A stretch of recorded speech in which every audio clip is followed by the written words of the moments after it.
pero mientras vemos la mansión Dúnebre, alguien piensa que por fin han llegado las vacaciones. Esta debería ser la protagonista, quien menciona que la noche anterior mientras soñaba cogió a dos más y, como aún no son del todo niños, su control sobre los sueños pudo aumentar mucho, pensando esta misma que aún así. El problema es que la fatiga era igual de severa y al final resultó así. Pero fue entonces cuando Tina llamó a la señorita y le preguntó si estaba despierta. La pequeña Mel hizo un pequeño quejido, pero Tina le dijo a la señorita que ha llegado una carta de Lady Lilith, y Melmia preguntó que qué dice, o que si en serio, y ésta leía felizmente, preguntándose si estará bien su hermana, esperando que realmente se lleve bien con la profesora Nieves, iniciando esta carta con un saludo a Mel, y preguntándole que cómo está, porque escuchó que abrió un salón de los sueños, y quiso visitarlo una vez, pero todavía no puede ir a un lugar lleno de gente porque tiene miedo y desafortunadamente ahí siempre está su madre animándole para que vaya. Pero la escuela está iniciando la construcción normalmente, pero había un problema, y se dice que pronto se celebrará una cumbre entre los demonios y los Nereftim, y se estaba construyendo un lugar donde no habrá daños incluso si estalla una guerra, y cree que también deben tener en cuenta que la construcción puede retrasarse o detenerse, y entonces, ¿por qué hay 7 niños pequeños que viven en la casa de Mel? Y no sería bueno recibir demasiada energía maligna durante ese tiempo. Preguntando que qué tal si mudan esos niños a la mansión Lilith esa vez, y ante esto, la protagonista dice pensar que lo que dijo la profesora Nieves es correcto, porque si está allá la guerra será difícil para su familia proteger a esos niños, y esta dice que tiene que ir a decirle a su papá, e inmediatamente llama a Ben y le pregunta que dónde está su papá. Ben se ve algo extraño, y dice que eso es raro, porque afuera ahora mismo, la familia Sapnak está ahí, y su majestad está en un punto muerto, cosa que sorprende muchísimo la protagonista, quien le pregunta que qué dice, viendo nosotros al duque muy enojado,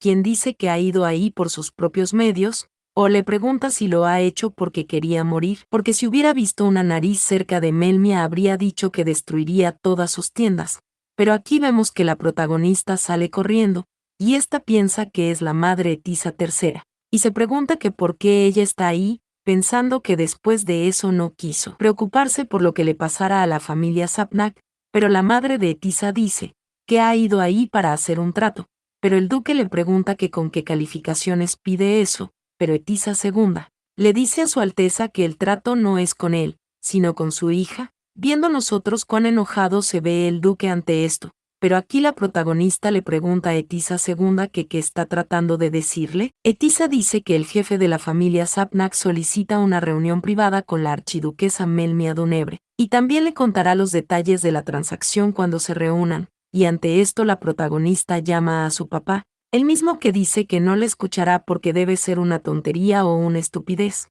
mencionando la protagonista que sin embargo, porque la familia Sapnak es una gran familia de negocios, diciendo Melmia a su padre que aún así porque al parecer ha ido ahí porque estaba segura de que la información sería útil, esta pregunta si no es verdad, pero el duque dice, que sea lo que sea si lo siente debería salir y decirlo, porque ella no está calificada para pedir ningún trato. Mencionando la pequeña protagonista que eso es cierto, también poniendo un pero, diciendo a Etisa que lo siente, pero hay una condición más en el trato, y la transacción tiene lugar en el espacio rodeado por Barón, el séquito del primer hijo de su Alteza el Gran Duque, y esto porque el sonido dentro del espacio por Barón no puede filtrarse al exterior, pensando la protagonista, que eso significa que hay una historia que solo ella debe saber. Y esta se pregunta que qué es lo que le hace tener tanta confianza mientras se ve un poco sorprendida. Aquí la protagonista llama a su papá, porque quiere escucharlo,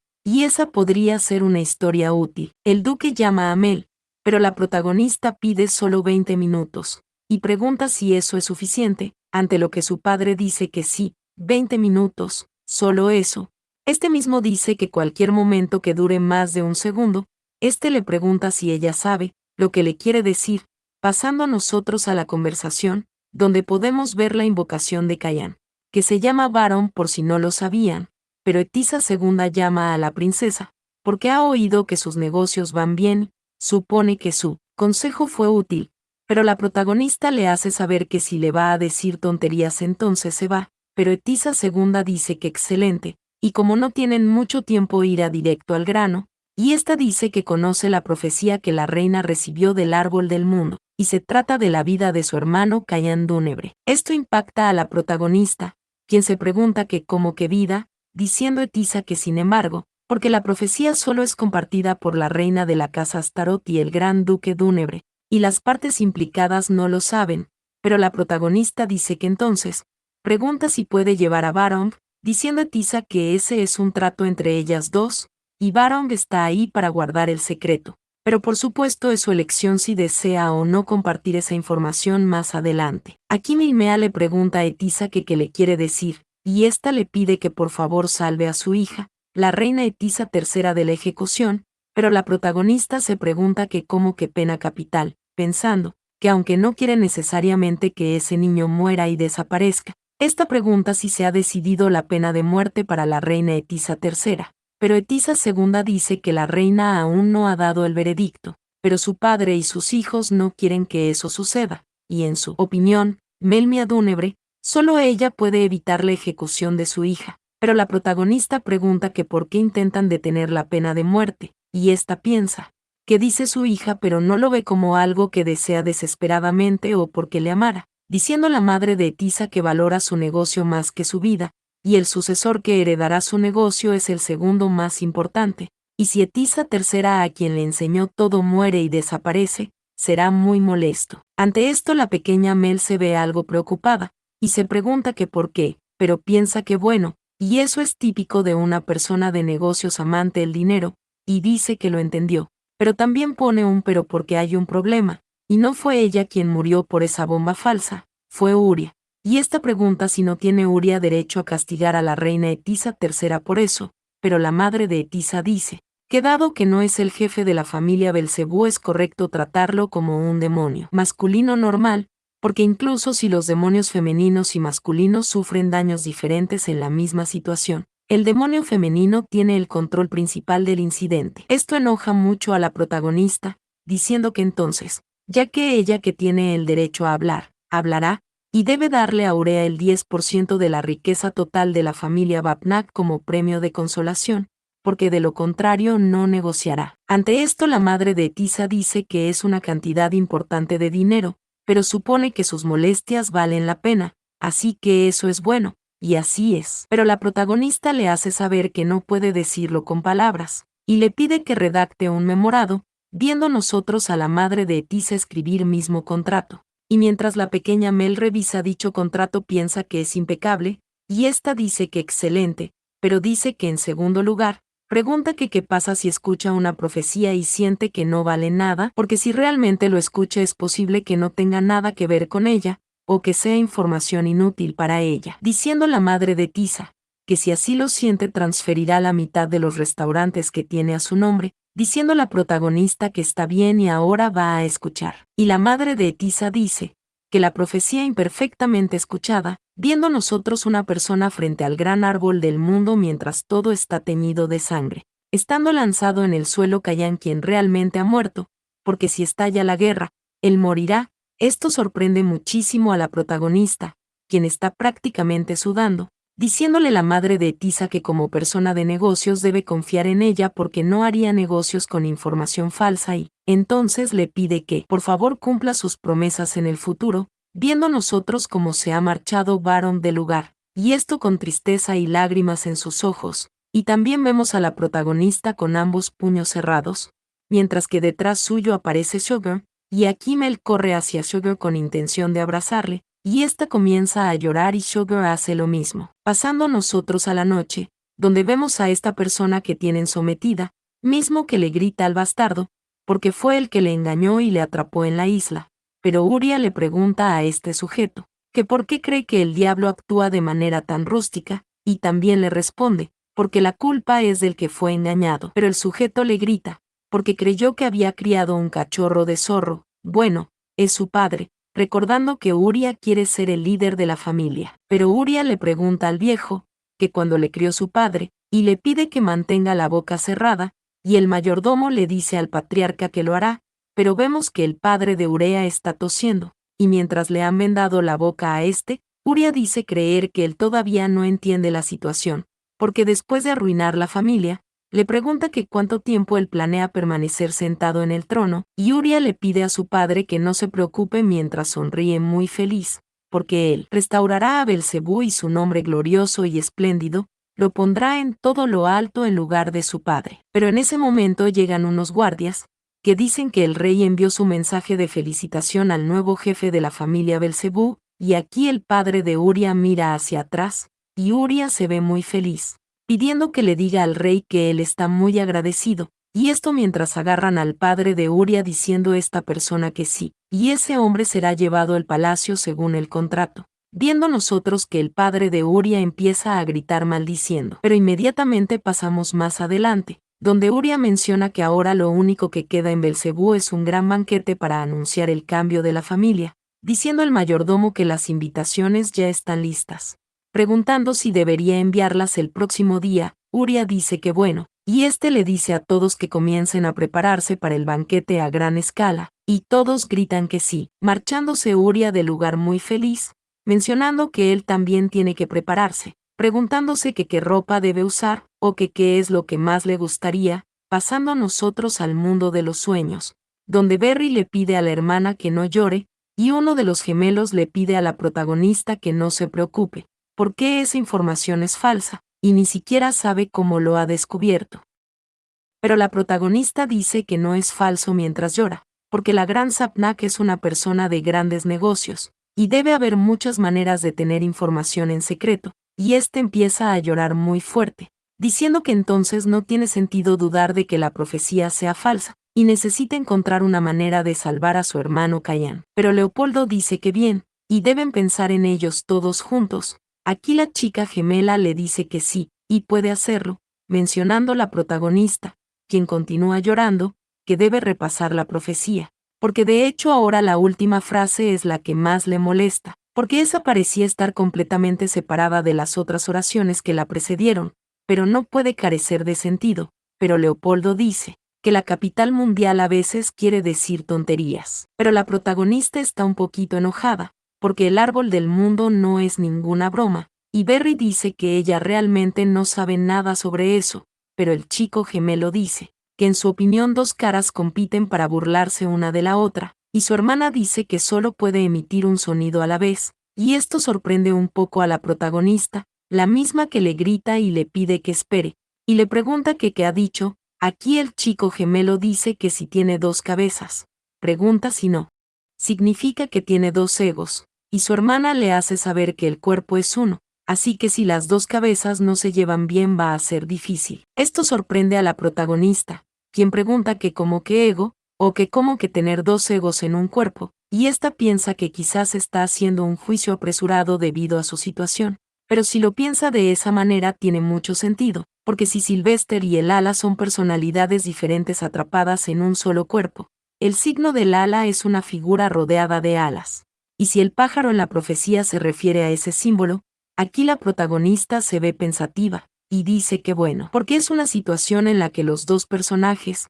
tanto el ala y Sylvester compiten entre sí, y solo uno puede surgir a la vez, pero la chica gemela dice que la pregunta es, le pregunta si sabe cuál es la parte que piensa lo que hace la otra, y su hermano dice que así es, porque en ese caso hay que tener mucho cuidado, y Leopoldo dice que estudió esa cuestión de la doble personalidad a su maestra, diciendo la protagonista que bueno mientras se ha montado en Sugar, y ésta le da las gracias a todos mientras mueve sus dedos, diciendo que eso es un regalo, y ésta llama a Cerny y a Bayern, porque son una ventaja, dándole ella regalos a todos, despidiéndose todos de su maestra, diciéndole que le esperarán de nuevo, y esto mientras la protagonista se va montada en Sugar y está muy seria. Pasando nosotros al ducado Dúnebre, donde el duque dice que ese es su estudio, y la protagonista se ve sorprendida porque es muy grande y genial, pero el duque le dice a la pequeña Mel, que antes ella era tan pequeña que él pensaba que iba a morir debajo del peso de los libros,